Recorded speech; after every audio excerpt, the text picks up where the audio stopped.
안녕하세요. 여러분의 이직과 경력 관리를 도와드리는 헤드헌터 이직현입니다. 이직 준비를 하면서 이제 경력 기술서를 쓸 때, 이게 성과를 숫자로 표현하기가 어려운 경우가 있으실 겁니다. 그래서 오늘은 이제 이렇게 숫자와 수치를 좀 사용하기 어렵고, 사용하지 않아도 성과를 좀 어떻게 하면 좀 효과적으로 이제 표현할 수 있는지 그런 방법에 대해서 이야기를 해보도록 하겠습니다. 자, 일반적으로 숫자와 수치로 이제 성과를 설명하기 좋은 직무들이 있죠. 대표적으로 영업, 그리고 이제 마케팅, 그리고 이제 연구 쪽, IT 이쪽이 이제 좀 확실하게 성과가 이제 수치로 나오죠. 그러면 반대로 이제 숫자와 수치로 좀 성과를 설명하기 어려운 직무들은 이제 뭐가 있고 이제 그 내용을 한번 보겠습니다. 그러니까 인사가 일단 첫 번째로 있죠. 인사는 중요하죠. 모든 회사의 인사팀은 당연히 있으니까. 그러니까 채용, 교육, 조직 문화 개선 이런 식으로 업무를 하게 되면 이게 이제 좀 정량적으로 좀 측정하기가 좀 어려운 경우들이 꽤 많습니다. 그래서 이거를 만약 이런 직무라면 이걸 어떤 식으로 표현을 하느냐. 이제 제가 이런 인사 쪽도 해봤으니까 추천을 해보고 했을 때 좀 잘 표현됐다라고 느끼는 게 이제 예를 들면 이제 신규 채용 프로세스를 개선하여 후보자의 경험을 향상시키고 채용 과정을 효율적으로 운영했다. 어쩔 수 없이 숫자가 안 나오면 좀 말로 풀었어야 될 수밖에 없을 겁니다. 이제 조직 내 갈등 완화를 위해 맞춤형 워크숍을 진행했습니다. 기획 및 진행. 이런 식으로 써도 나쁘진 않을 것 같습니다. 그리고 직원 교육, 이런 쪽으로 보더라도 과연 이거는 뭐라고 쓸까? 이거 같은 경우는 이제 만족도, 이제 학습 효과, 교육 콘텐츠를 맞춤형으로 개발하여 학습자가 더 쉽게 이해하고 적용할 수 있도록 도움을 줬다. 라든가 팀원의 기술 역량을 높이기 위해 정기적인 워크숍을 운영했다. 그래서 실무 적용 능력을 강화했다. 이렇게 쓰실 수 있겠죠. 그리고 예를 들면 이제 법무나 컴플라이언스 직무 같은 경우 이거 어떻게 보면 지금 예방적인 성과가 있잖아요. 그러니까 실제로 무슨 일이 터져서 하는 게 아니라 무슨 일이 터지기 전에 이거를 했기 때문에 일이 안 터지면 성과를 표현하기가 되게 애매합니다. 그래서 이런 경우도 규제 변경 사항에 대한 사전 검토 및 대응 방안을 마련하여 회사의 법적 리스크를 최소화, 내부 감사 프로세스를 효율화하여 규제 준수 상태를 유지하고 개선점을 도출했다. 이런 식으로 쓰시는 것도 도움이 되실 겁니다. 그리고 이제 예를 들면 상담이나 코칭 이런 직무라고 하면은 이것도 결국에 고객을 대상으로 했을 때 이게 정서하고 심리에 관련이 많이 있잖아요. 이 사람이 나랑 상담을 하고 코칭을 하면서 직업 설계 능력이 몇 프로 향상이 됐다. 안정도가 20% 향상했다. 이렇게 쓸 수는 없으니까. 그럼 이제 코칭 세션을 통해서 팀원들과 1대1 코칭을 통해 업무 몰입도와 만족도를 향상했다. 그러니까 이런 거를 몇 퍼센트 향상했다라고 쓸 수가 없기 때문에 이런 경우는 그냥 만약에 본인이 이런 직무시다라고 하면 숫자에 너무 이제 좀 집착하실 필요는 없습니다. 왜냐하면 다 알아요. 그러니까 회사도 알고 내가 지원한 회사의 팀장도 알 겁니다. 이런 직무는 정량적인 성과를 쓰기가 힘들다. 그리고 이제 비서 이런 쪽 같이 완전 지원 업무잖아요. 이거 같은 경우는 지원을 잘해서 임원들이나 대표이사가 이 전략이나 이런 거를 수립을 잘해서 회사를 잘 이끌어 나가서 회사 성과가 나오는 거잖아요. 근데 그걸 이제 내 성과라고 할 수가 없는 게 문제니까. 비서 같은 경우는 효율적인 일정 관리로 임원의 업무 생산성을 높였다.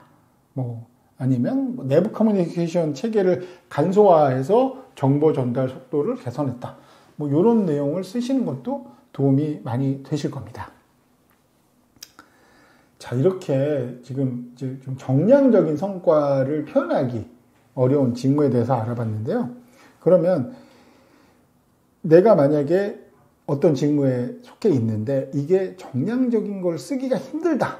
확실히. 그러면 과연 어떤 식으로 이 성과를 잘 표현을 할 수가 있느냐. 첫 번째는 이제 어떤 문제 상황, 문제가 발생을 했는데 이제 무엇이 문제고 어떻게 개선했는지 거기에 포커스를 맞추는 방법이 하나 있고요.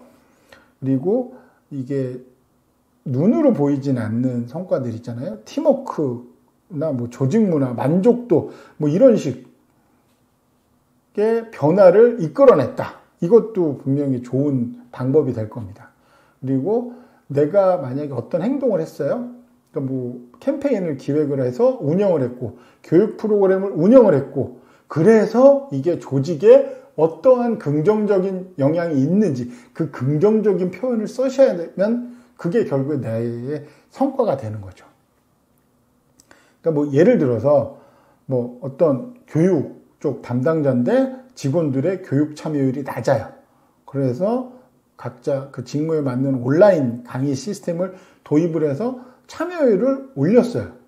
그러면 이런 경우 같은 경우는 이제 몇 퍼센트 참여율이 기존 대비 몇 프로 올랐다라고 쓰는 것도 되죠. 당연히. 근데 그냥 참여율을 향상시켜서 직원들의 개별 학습 스타일에 맞춘 콘텐츠를 제공했다까지만 쓰셔도 이 교육 쪽에서는 충분히 이 문제를 해결해서 어떠한 긍정적인 영향을 미쳤는지를 확실하게 보여줄 수가 있는 거죠. 아니면은 이제 뭐 고객 불만에 대해서 뭐 원인을 분석하고 이 불만 사항을 처리하는 내부 프로세스를 뭐 어떤 식으로 개선해서 이 문제 해결 처리 속도를 향상시켰다. 이런 것도 문제 해결 접근법을 강조할 수 있는 방법일 겁니다. 자, 그리고 이제 예를 들어서 이제 질적인 변화를 강조하는 거죠. 내가 회사에서 어떤 일을 했는데 이게 양이 아니라 정성적인 변화를 하는 거죠. 눈에 보이지 않는. 그래서 조직문화 담당자는 팀 간의 소통이 원활하지 않다는 문제를 해결하기 위해서 워크숍과 뭐 팀 빌딩 활동을 기획했다. 그래서 구성원들이 서로 이제 역할과 강점을 이해해서 워크숍을 통해 팀워크를 강화했다. 이것도 분명히 경력기술서의 단문 형식으로 쓰면 훌륭한 성과가 될 겁니다. 그리고 이제 이 정성적인 효과, 성과를 표현하는 이제 마지막 방법. 자기가 어떠한 역할과 기여, 그리고 책임은 어느 정도 갖고 있었느냐. 그러니까 이제 예를 들면 프로젝트 매니저는 이해 관계자 간의 소통을 원활하게 하고 프로젝트 일정을 효율적으로 관리를 했다. 라고 쓰시면, 그러니까 내가 만약에 PM이고 나는 이 프로젝트를 할 때 여러 가지 이해관계 부서들이 있잖아요. 그 부서들 간의 소통을 원활하게 하는 뭔가의 방법을 쓴 거예요. 프로세스 개선을 했든. 근데 그 내용을 쓰고 그래서 소통이 원활하게 됐기 때문에 프로젝트가 일정 기한 내에 마무리 질 수 있었다. 이런 정성적인 효과가 나올 수가 있는 거죠. 자, 마지막으로 이 정성적인 효과를 좀 표현을 하는 방법은 조금 구체적인 내용을 쓰시는 거예요. 그러니까 구체적인 내용이라는 게 예를 들어서 어떤 이제 엔지니어는 팀원들이 효율적으로 협업할 수 있는 이제 무슨 문서 작업 같은 거를 간소화하고 협업 툴을 도입해서 사용을 한 거죠. 그래서 사용자 친화적인 기술 문서를 작성해서 협업 속도를 높이고 작업의 오류를 줄였다. 이런 식으로 내용을 쓰시면 정성적인 효과도 확실히 좀 드러낼 수가 있을 겁니다. 그래서 이번 시간에는 숫자와 수치를 쓰기 힘든, 이제 정량적인 성과를 좀 쓰기 힘든 그런 직무와 뭐 이제 사례들, 그리고 어떻게 하면 네, 정성적인 효과, 성과를 좀 잘 드러낼 수 있는지, 그 이제 작성 방법, 그러니까 이제 문제를 어떤 식으로 해결했다라는 이제 그 과정에 포커스를 맞추는 거 하나, 그리고 이제 두 번째는 눈에 보이지 않는 이제 질적인 변화를 강조하는 방법, 그리고 세 번째는 내가 어떤 역할을 했고 이 회사에 어떤 기여를 했는지 쓰는 방법, 그리고 네 번째는 내가 했던 일을 최대한 현실적으로 좀 자세하게 쓰는 거죠. 세세하게. 그러면 그 과정들이 눈에 확실히 보이잖아요. 내가 했던 일들을. 그러면 확실히 신뢰도를 높일 수가 있는 겁니다. 자, 숫자가 가진 힘은 뛰어납니다. 그렇지만 내가 숫자를 잘 사용하지 못한다고 해서 뭐 실망하실 이유는 없고요. 숫자 없어도 분명히 내가 이 직무에 적합하고 나는 이러한 강점이 있고 이런 성과를 냈다라는 걸 표현할 수 있는 방법은 존재합니다. 그래서 경력기술서를 작성을 하실 때 이런 성과 부분을 쓸 때 제가 오늘 말씀드린 내용을 잘 기억해서 다시 한번 작성을 해보시면 뭐 여러분 이직 준비하시는 데는 훨씬 좀 수월하게 도움이 될 거라고 생각합니다. 제 이야기가 도움이 되셨다면 좋아요와 구독 부탁드리겠습니다.